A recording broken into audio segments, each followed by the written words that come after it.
Hello everyone! Today I want to talk once again about the flat style, as it's incredibly popular and in demand.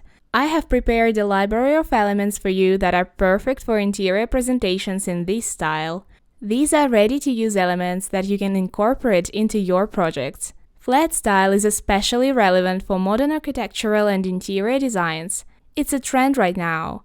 Clean shapes, simple colors, and minimal textures. Such projects practically beg to be presented in flat style. Take a look at the collection of completed executed projects. They are minimalistic, slightly cartoonish, and free of any unnecessary details. That's why the way you present them should match their character. Of course, you could try to draw these interiors in a realistic style, but when the object itself is created in a clean and minimalist flat style, it is better to use the similar approach for its presentation. Today we'll be creating a flat style presentation using elements from this already completed Café project. I'll show you how simple and effective it is to adapt ready-made objects so that they look cohesive and stylish in this format. We're going to use this image as a reference and see how quick and practical this presentation style can be. If I wanted to showcase a project like this, how would I approach it? First, we're going to the perspective guide and set a vanishing point. In the previous lesson, we used a ready-made template. This time, we're going to draw it ourselves.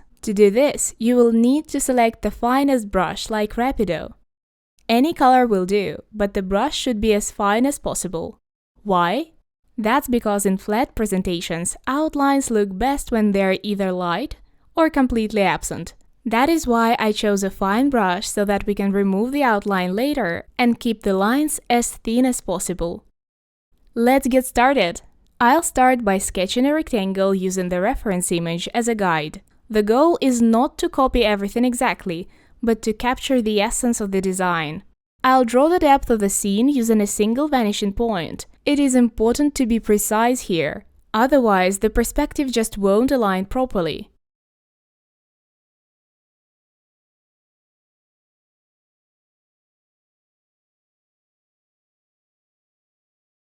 Next, I'll outline the glass panels, the door, another panel and the window. The window will be slightly lower, as you can see in the reference. We're not working with the exact measurements. We'll be simply imagining a small summer cafe.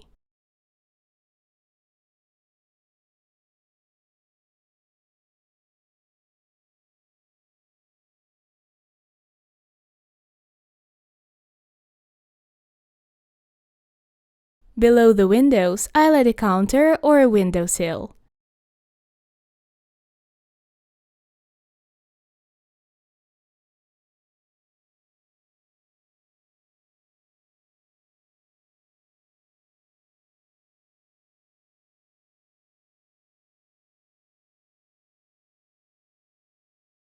There are also steps leading to the entrance, so I'll divide this section into 2 steps and sketch them to show depth. Any unnecessary lines will be erased for a cleaner look.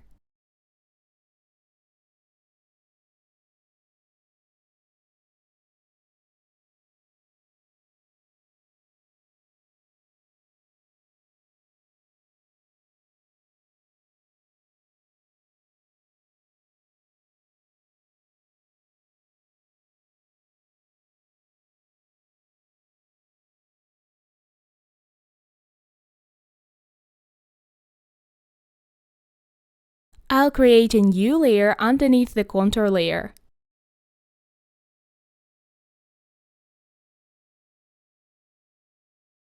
I tap on Selection and choose Rectangle. With that, I'll fill the facade with a color that matches the reference.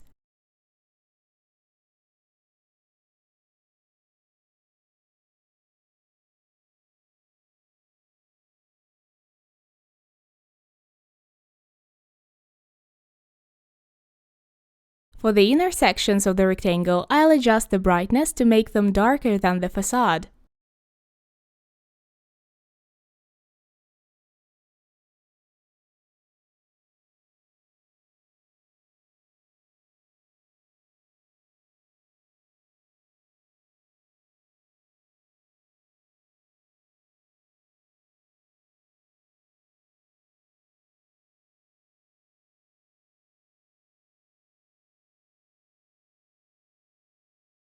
Next, I'll select the horizontal surfaces and steps, as these areas need more light. I'll make them slightly brighter than the main facade, to mimic the effect of light falling on them. Now I'll start detailing the interior section, which has a wooden texture. Using the selection tool, I'll isolate the door and the window frame by drawing rectangles around them.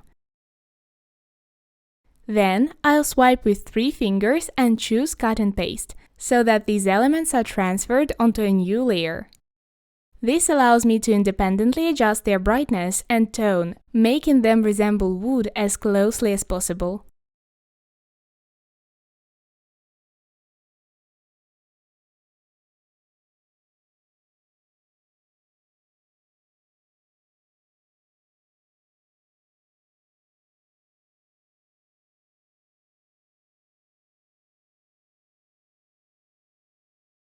By playing with saturation and hue, I'll turn them into a beige shade that fits the reference. Since this is a wooden texture, it doesn't need to be overly realistic. I'll use the water brush from the texture set that I've provided. I'll lower the opacity of the layer, and then create subtle patterns to suggest wood grain. The goal here is to convey the idea that it is wood without overcomplicating the design. This simple approach keeps the composition clean and focused. Next, I'll work on the decor to add some details. To do this, I'll use the selection tool to isolate a part of the door, then cut and paste it onto a new layer. This allows me to work on it separately. Using the eraser tool set to flat brush, with drawing assist enabled, I'll gently erase the lines to create subtle horizontal stripes on the door.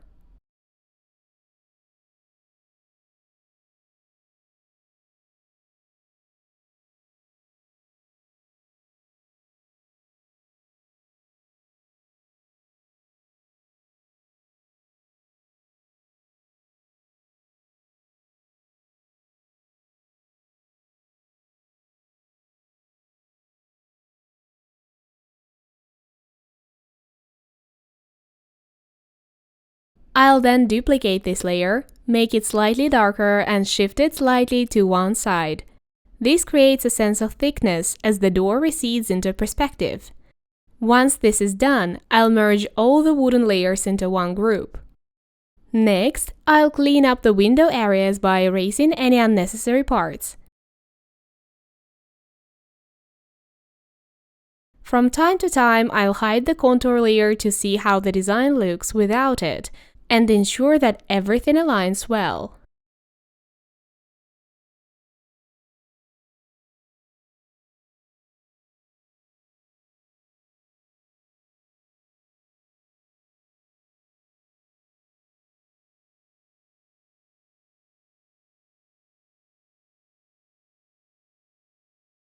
As for the wooden sections, I'll add shadows to enhance the sense of volume. I click on the selection tool and choose rectangle. With that, I'll draw areas where shadows should fall. Then, I'll lower the brightness and saturation of these areas to create a convincing shadow effect.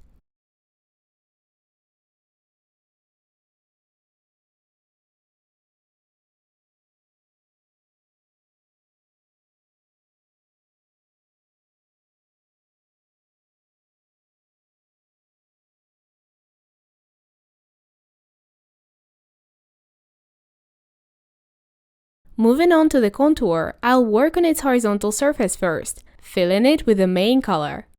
I'll use the flat brush to apply the color neatly.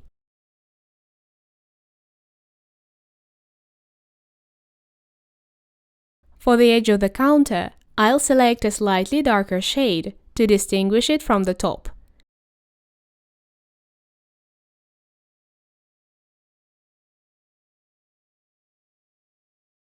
Once that's complete, I'll move on to the background. For the glass area, I'll remove the sections where glass was supposed to be and create a new layer beneath the glass. Here is how I'll proceed.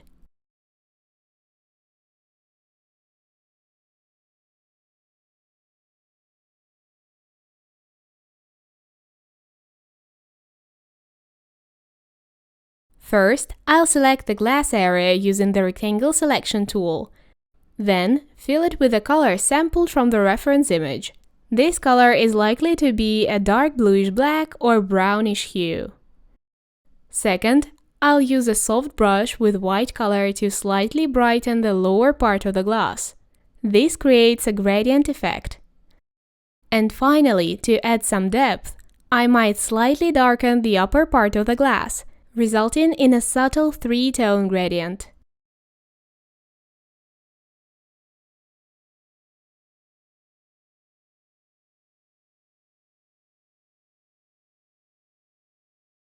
Since we're working in a flat style and not in a realistic one, I'll enable Drawing Assist and use the flat brush with a white color to draw a horizontal line across the glass.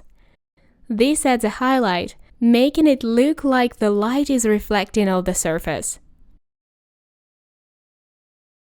The fact that these lines are uneven, the wood is closer and the glass is further back, helps to bring a bit of realism within the flat style.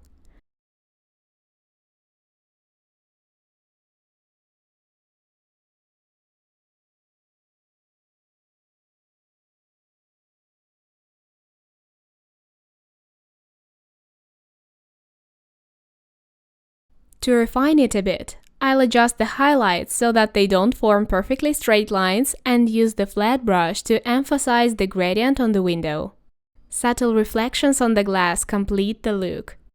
Besides, there won't be any white outlines, which helps to maintain the flat style aesthetic.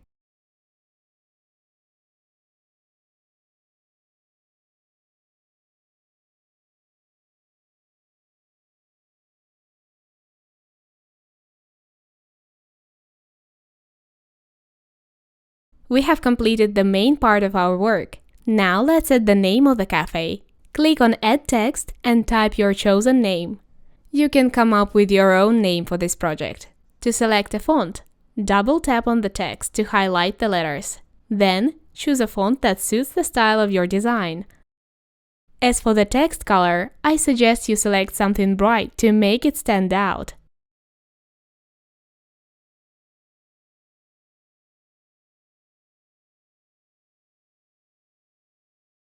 Next, adjust the spacing between the letters using the kerning option in the text settings.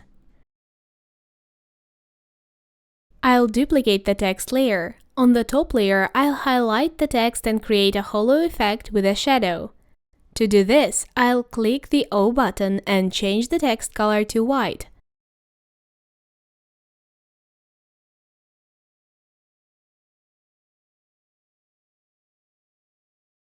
For the bottom layer, which is brightly colored text, I'll nudge it slightly downward and to the right. This creates a subtle shadow effect.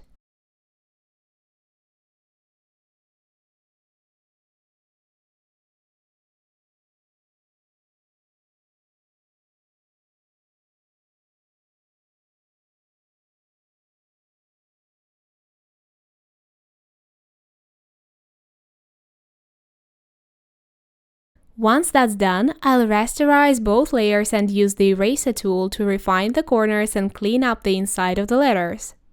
For any fine details, I'll use a thin brush to touch up the edges.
When everything looks good, I'll adjust the saturation to bring back the brightness of the white text.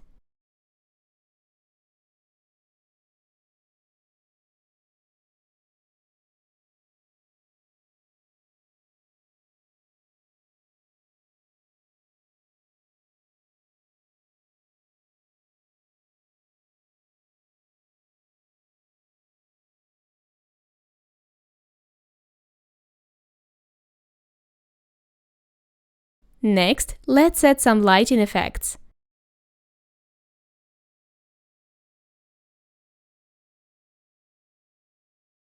I'll create a new layer. Then, I'll use the selection tool to draw rectangular shapes for the light source and fill them with gray color.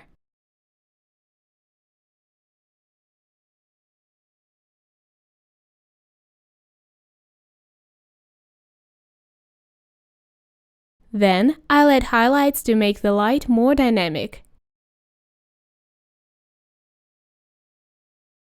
I'll duplicate the layer, nudge the duplicate slightly using uniform transformation, and merge the layers.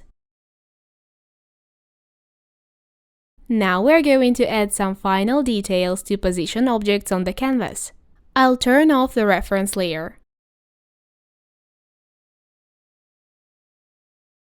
On a new layer, I'll fill the background with a solid color. Then, I'll hide the contour layer to ensure that nothing shifts or changes unexpectedly. To finalize the image, I'll adjust the canvas size and start placing decorative objects and people.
I'll position the figures on the canvas to create a lively composition.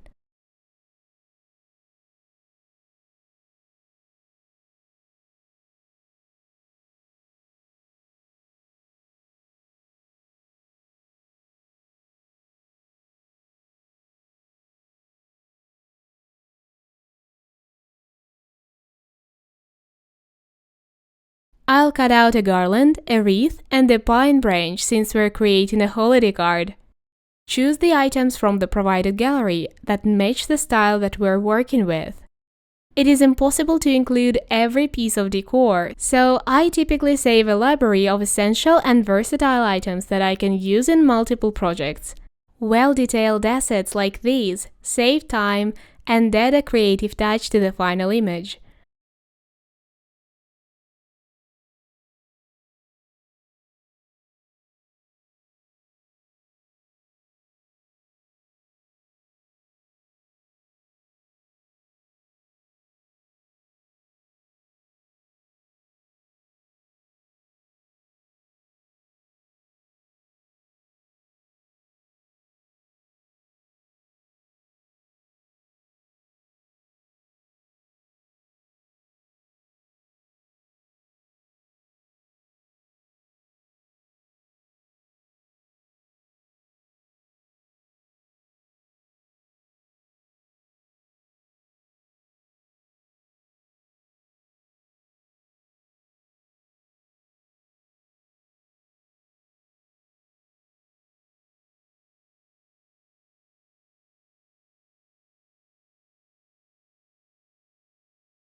I'll also add shadows for the garland and wreath for some depth.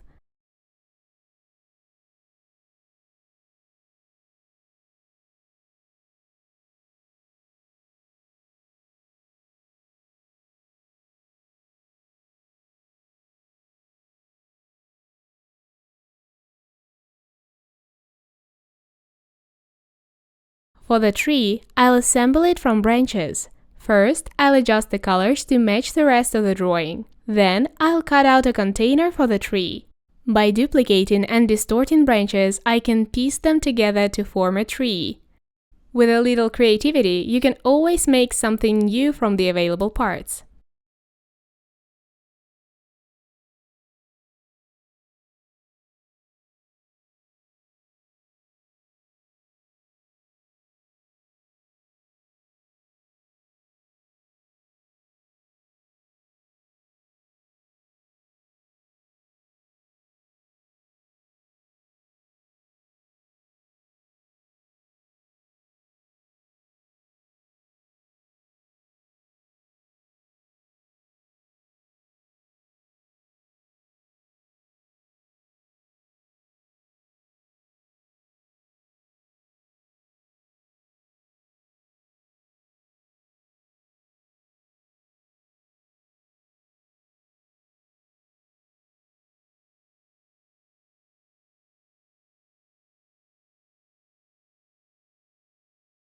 You can also add some snowflakes, but don't overdo it with detailed brushes. Simplicity is key for this type of design. Even the shadows were drawn with clean, precise contours. If I want to draw snow, for example, on top of the objects, I'll use Drawing Assist to ensure alignment. It is essential to maintain the graphical style.